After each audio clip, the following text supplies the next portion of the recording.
காதலிக்காமல் காதலர்கள் ஆனது எப்படி? இதோ இந்த சிறுகதை உங்களுக்காக. இருவரும் விருப்பமில்லாமல் திருமணத்தில் இணைந்தோம்.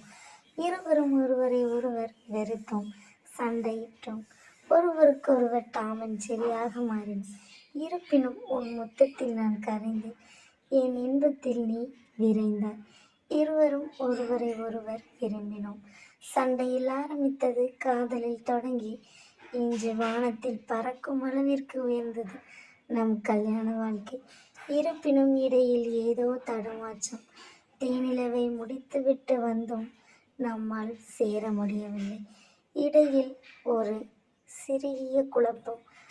அதில் இருவரும் பிரியாமல் இருக்க வேண்டும் என்று துடித்தோம்.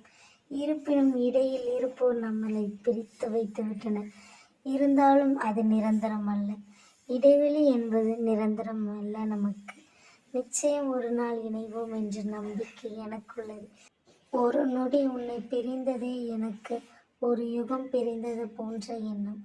இருவரும் இணையும் தருணத்தை எதிர்நோக்கி காத்திருக்கிறோம். ஒருவரை ஒருவர் பிரிந்தும் விட்டு கொடுக்கவில்லை, யாரிடமும் விட்டு கொடுக்க மனமும் இல்லை.